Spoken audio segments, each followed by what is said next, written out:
जब हमारी सरकार थी तो यहाँ से लगभग समाप्त हो गया था नक्सल की समस्याएं।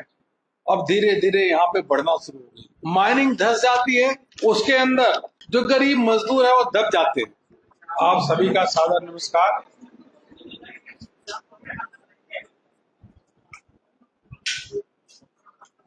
भारतीय जनता पार्टी समाज के साथ मिलकर के बहुत बड़े व्यापक स्तर पे 25 सितंबर पंडित दीनदयाल जी की जयंती से 25 दिसंबर अटल जी के जयंती तक स्वदेशी अपनाओ आत्मनिर्भर भारत बनाओ इस अभियान को लेकर के चलने वाली है।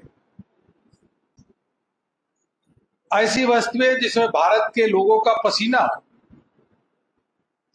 जिसमें भारत की मिट्टी का सुगंध आता हो, जो वस्तुएं भारत में निर्मित हो, उन वस्तुओं को अभियान के माध्यम से लेकर के चलना, जन जागरण करना, एक मजबूत आत्मनिर्भर भारत की परिकल्पना को साकार करना, यह हम सब करने वाले हैं। विश्व के सर्वाधिक लोकप्रिय नेता आदरणीय प्रधानमंत्री नरेंद्र मोदी जी ने देशवासियों से आह्वान किया कि गो वोकल फॉर लोकल और स्वदेशी ही वस्तुओं को अपनाएं। स्वदेशी की वस्तुओं को अपनाने से जहां एक और लोगों को रोजगार मिलेगा, अनेकों स्वरोजगार के अवसर उपलब्ध होंगे, वहीं भारत और मजबूती से आर्थिक दृष्टि के साथ हम सबके सामने दिखेगा। मित्रों, जहां एक और प्रधानमंत्री नरेंद्र मोदी जी ने जीएसटी के दरों में भारी कटौती करके झारखंड ही नहीं बल्कि देश के सभी लोगों को उपहार देने का काम किया है, जो 22 तारीख से लागू हो जाएगा। इसी महीने के 22 तारीख से जब शैम्पू है, साबुन है, टूथपेस्ट है, इस पे 18% की जगह 5%, बच्चों को जो दूध की बोतल होती है 12% की जगह 5% जीएसटी लगेगा। जूता चप्पल पे भी 18% से 5% का जीएसटी लगेगा।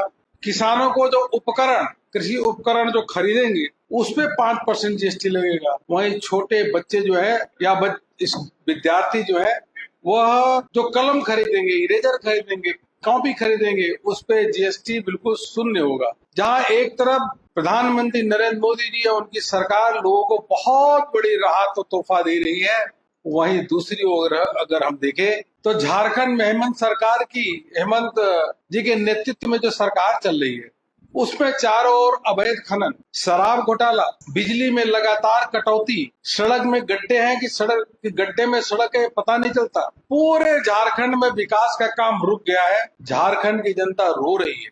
नक्सलवादियों की समस्या यहाँ बढ़ रही है। जब हमारी सरकार थी तो यहाँ से लगभग समाप्त हो गया था नक्सल की समस्याएं।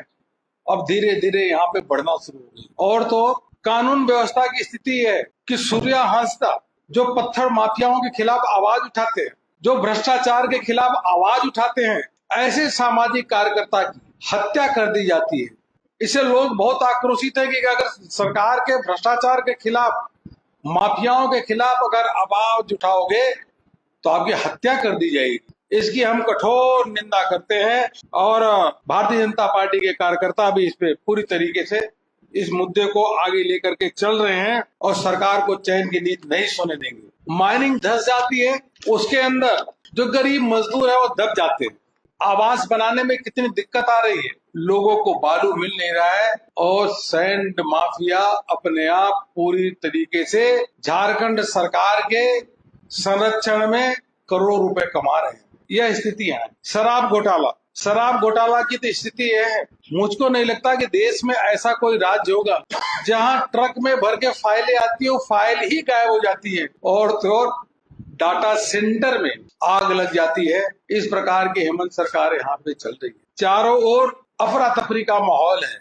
जल जीवन मिशन में जो पैसा आया उसका काम ही पूरा नहीं हुआ। पूरे देश भर में सबसे फिसड्डी, सबसे निचले स्तर पे अगर काम को कंप्लीट करना जल जीवन मिशन में किसी का नाम आता है तो झारखंड में यहाँ की सरकार, हेमंत सरकार की। मित्रों, यहाँ लगता ही नहीं कि कानून का राज है। जंगल राज, चारों ओर जंगल राज ही है। और हमने देखा कि जंगल राज तभी होता है जो सरकार का कानून की राज स्थापित करने में कोई उसका इंटरेस्ट नहीं। हम तो आनंद से रहेंगे, लेकिन कानून व्यवस्था को ठीक नहीं करेंगे। अब युवाओं को बोला था कि रोजगार देंगे, 5 लाख रोजगार हो, आज भी युवा ढूंढ रहे हैं कि रोजगार के पत्र कब हमको मिलेंगे। केंद्र सरकार ने यूरिया दिया, लेकिन यूरिया की ब्लैक बाजारी, मैया सम्मान योजना में जो कमिटमेंट किया था, उस कमिटमेंट को भी पूरा नहीं कर रहे। 4 महीने, 5 महीने, 6 महीने बाद लोगों को पैसा दे रहे हैं, वह भी 50 लाख के जगह 30 लाख उनकी संख्या कर दी गई। बहुत स्थिति खराब है। जैसा मैंने कहा कि एक और प्रधानमंत्री नरेंद्र मोदी जी किसानों की, गरीबों की अनेकों योजनाओं के माध्यम से, प्रधानमंत्री आवास योजना से लेकर के आयुष्मान भारत के कार्ड से लेकर के अनाज देने के साथ साथ जीएसटी में भारी कटौती करके जहां एक तरफ लोगों को लाभ दे रहे हैं, वहीं दूसरी ओर सरकार, प्रदेश सरकार झारखंड में जो है वह पूरी तरीके से विफल है। मैं कहना चाहूंगा कि अभी भी सरकार जाग जाए। ठीक है, आप चुनाव जीते हैं अलग बात है, लेकिन चुनाव जीतना लूट और खसोट का कोई अधिकार नहीं होता। जनता ने आपको लूटने को, डकैती करने के लिए कोई अधिकार नहीं दिया है। आपको अगर चुनाव में जिताया है तो इसलिए जिताया कि आप गरीबों की मदद करिए और कानून व्यवस्था को ठीक से लागू करिए और जो वादा किया उसको निभाओ।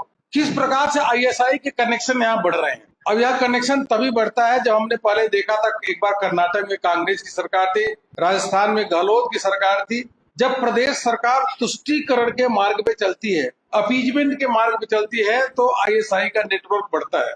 नहीं तो दानिश अजहर जैसे लोग यहाँ राजधानी में, रांची में क्यों रहते। इसलिए सरकार को अविलंब ऐसे लोग जो देशद्रोही है, जो देश के खिलाफ षड्यंत्र कर रहे हैं, ऐसे लोगों को प्रदेश सरकार को तुरंत उनके पीछे कार्रवाई करके उनको पकड़ना चाहिए। केंद्र सरकार का इंतजार नहीं करें। यही मुझे आप सबसे कहना था, जो मैंने आपके समक्ष बात रखी। आप कोई बात कहेंगे तो जरूर हम उसको जवाब देंगे।